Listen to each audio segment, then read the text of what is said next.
Hello, everybody. Welcome to another edition of Inside Geocaching HQ. I'm Chris Ronan, aka Rock Chalk, from Geocaching HQ in Seattle. Thanks for tuning in, as it were. Hopefully you've had a chance to find an AR cache in recent months. AR standing for Augmented Reality. Nicole from the Community Volunteer Support Team is here to give us an update on the AR cache experiment, which recently ended after 9 months. But before we get to that, did you participate in Cache Carnival? It's always fun to hear how a campaign like that is created, so we've got Annika from the marketing team to explain how Cache Carnival came to be. Here is me and Annika talking Carnival.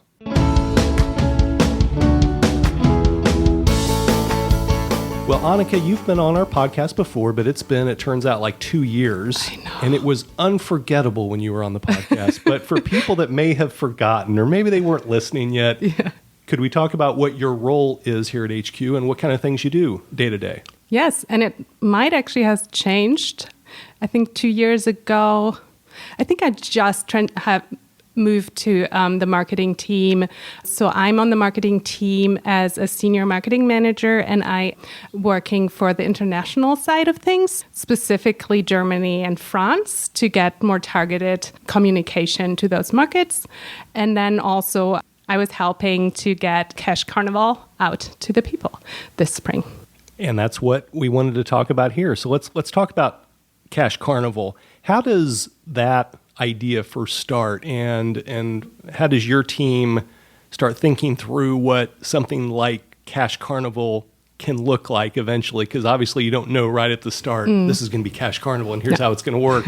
But so in the very beginning, what are you guys thinking about, and how do you eventually make your way to what becomes Cache Carnival? So it starts off a little more boring in that the company sets goals for the year. And we always, as our team, always has the goal to get people out geocaching. That is a given for anything we do public facing. But then there was also a specific goal this year to focus on cache quality. So we thought, how do we do that? How do we incorporate both engagement and cache quality? And so we thought Carnival, and I can't tell you exactly how that happened. We talk a lot about it, how we can do it technically behind the scene. What do we have? What possibilities do we have technically to make that happen? And then we talk about it a lot. And then somebody has kind of a visual to it, and that was Carnival. Because Carnival really is very similar to cache creation, if you think about it. It's people that have a passion, that spend their time creating something for others to enjoy. It's all over the world. It comes in all colors and shapes and floats. And so we thought that was very fitting to the theme. How many teams at HQ are working on something like this? Because from what I understand, it really crosses throughout the company and involves a lot of people. It involves a lot of people, yeah. So usually we, on the marketing team, we kind of create the timetables for it, and we project manage it, but then we couldn't do it with help of so many others. That is the creative team that creates all the creative assets, all the images, the souvenirs, everything you see that is part of the campaign. And then we have the community team that helps us with the social engagement, Facebook, Twitter, response to all the questions that come up during. And then we also have the tech teams that help us implement certain technical things. This time it was, can we make it happen that if a cache owner gets awarded a favorite point, that they get points on the leaderboard, or how do we get different stages of favorite points award different points on the leaderboard as well. So these things had to be implemented. Then getting a page for it to follow your success in mobile. That the mobile team was involved. That was a whole nother thing. We have UX involved, product design, that makes sure that the way it's presented, people understand and can interact with it well. And then this time too, because of cache quality, we also had the team the CVS team involved. They are, the Community Volunteer Support. Oh my God. You I used to work be on on that team. It's so far in your rearview mirror that you can't even remember. I was like, I can't look back. You have forgotten us completely, and now you're just CVS. Is that a pharmaceutical store, or is that? I was just thinking very long receipts. Oh, yeah, right. I need toothpaste. Oh my goodness! Community volunteer support team. Yes. Yes, CVS. that team that I was just. Is always unforgettable. Unforgettable. Your time on that team, yes. God. Okay. Yep. We won't let them listen to this part. That's going to be cut out, right? Of course it will. Yeah, they were also involved quite strongly, especially with the creation celebration element of the whole thing. Mm-hmm.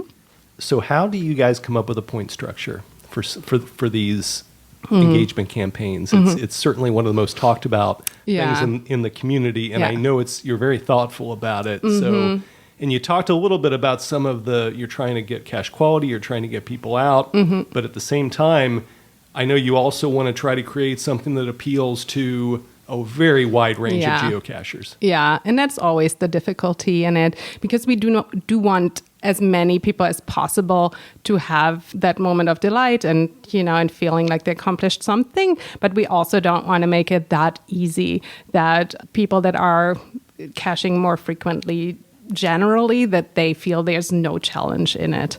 So yeah, that's how we try to do it. So with the point structure, we just look at how many caches do you have to find, to get one souvenir, two souvenirs, and so on. And then also taking into consideration some areas have a lot of caches with a high number of favorite points, so then it's easier, but others don't. So to make it still possible for anybody, even if it might take more, to earn all the souvenirs if they want to.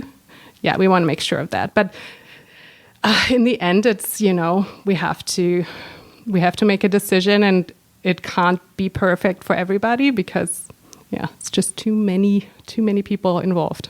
It must be interesting to watch the feedback that you see on social media and the forums and emails, so forth. Yeah. What kind of feedback has your team seen about Cache Carnival? I got to say, very positive feedback. I think people really immediately understood the thought behind Cache Carnival as being quality focused and getting people to experience the best caches, and also highlighting those cache owners that placed them for the community.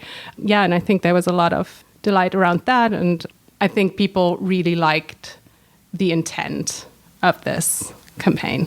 I'm sure people are already thinking ahead, even though Cache Carnival is still happening, or depending on when we run this, it may be a couple days old, but people are already thinking ahead, and I'm sure your team is too. Are there other possible engagement campaigns down the road?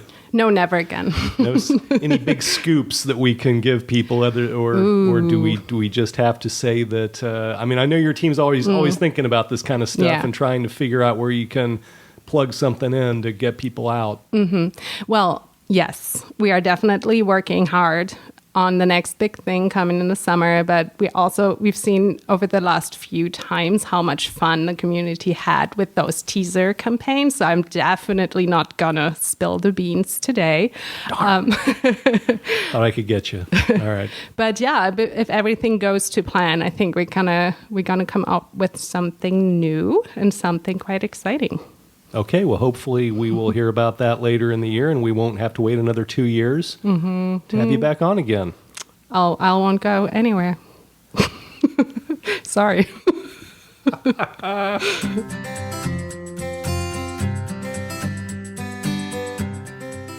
That was Annika from HQ's marketing team.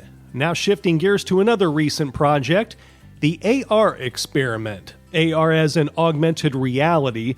To learn more about how that experiment went and what's next, we brought in Nicole from the Community Volunteer Support Team. That's right, Annika's former team, the team whose name she could not remember. Here is me and Nicole talking AR. Well, Nicole, I thought you had been on the podcast before. Well, Chris, I was, but you didn't publish it. That's what you tell me. You say I know we recorded an interview, but apparently it was either so good. So bad. I think it may have just been so good that I didn't think the community was ready for it. But apparently something came up. You ended up on the cutting room floor. It never published. So I'm sure I asked you this the last time that we talked, but since it wasn't heard, let's ask again. What is your role here at HQ? What kind of stuff do you do here? Okay, so I work on the community volunteer support team, and mostly I'm helping support the reviewers, so the volunteers that help publish the caches on our website. And we also do the appeals process. So if during a review there's an impasse where the cache owner and the reviewer don't come to an agreement, then either the reviewer or the cache owner writes into us, and we can help interpret the guidelines and give guidance how to move forward. And so connected to the guidelines, our team also does things like projects like the virtual rewards or the AR caches. And the AR caches are what we're talking about today. That was a project that you were very involved with. Augmented reality caches. What was the goal for this experiment? And maybe just talk about the process in general. How long was the experiment? What were some of the parameters? And what was HQ hoping to see during the course of this time period? So the experiment ran from June 2018 to March 2019. So it just ended last month. And the setup was that during this period of time, cache owners were allowed to submit a mystery cache that would require the finder to download and use an augmented reality app to find the cache. And an augmented reality app is an app that would allow you to, when you look at the world through the phone's camera, see an overlay that augments the reality that you see with your naked eye. And those caches all had to be named AR_. So they're easy to find. And there were 3 allowed apps that COs could use in their design. In June, we started with a very soft launch. This was the first time we did anything, an experiment like this. And throughout the whole process, we collected a lot of data. There's a survey that is linked from every cache page that finders or creators could fill out. And the hope was to see how the community would use augmented reality in the cache design. How will this new technology help cache creators to be more creative and bring new elements to the game?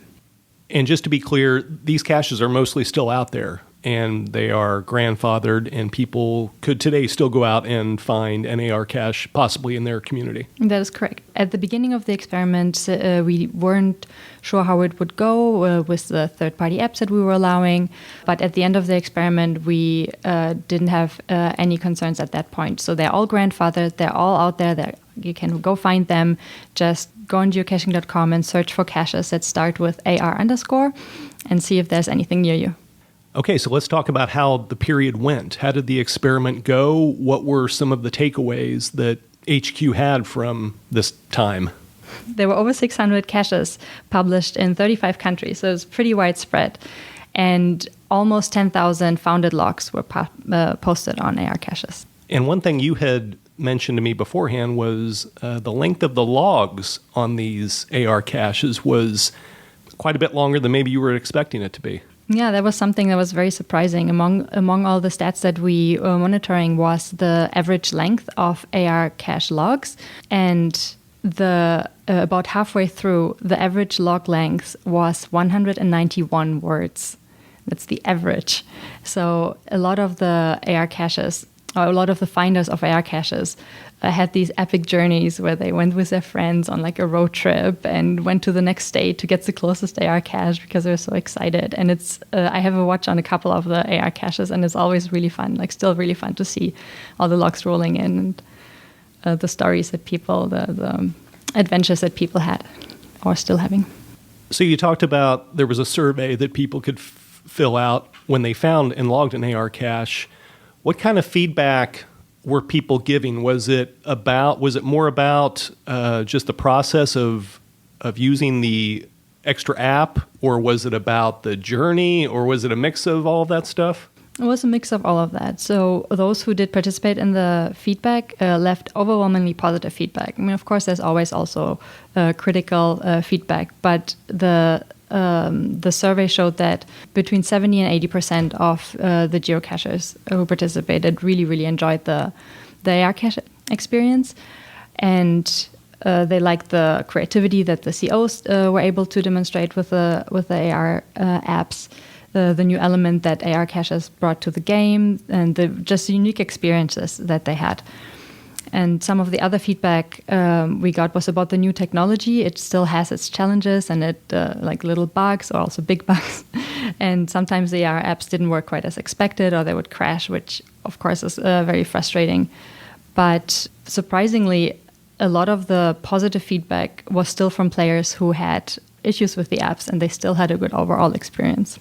So what are the next steps on something like this? Obviously, you have a lot of feedback to go through and a lot of things to consider, but from your standpoint, what are kind of the next steps on the horizon with possibility of AR? So we encourage everyone to go out and find AR caches. The survey is still live, so you can still participate, and we are still monitoring the submissions. And yeah, this is not the end. I can't say anything more at this point, but definitely stay tuned. I know I asked you before in the conversation that nobody ever heard that not only are you from Germany, but you speak, it seems like a new language every month. Is it still just 5? It's just 5? It's 5. Just 5. I say just 5. Go through them for me. I love hearing them. So I was, I'll just tell the history of how I got to know these languages. I was born in Germany. My dad is German, so I learned German growing up. But my mother's Russian, so I learned Russian growing up as well because I spent the summers in Russia with my family there. And then when I started school in Germany, you get to pick a language in 5th grade and then another one in 7th grade. So I picked English and French, and I wasn't really good at it. So my parents were like, okay, let's send you to France, let's send you to England to live in host families for like a month or two. And that worked really well. So they did that twice. I went to England when I was 15 and to France when I was 16, I believe. And that's where I learned English and French. And then when I had to decide what to study in university, I was really inspired by Chinese because my host family in France was actually half Chinese, half Vietnamese. And so I picked Sinology and learned Mandarin. Wow.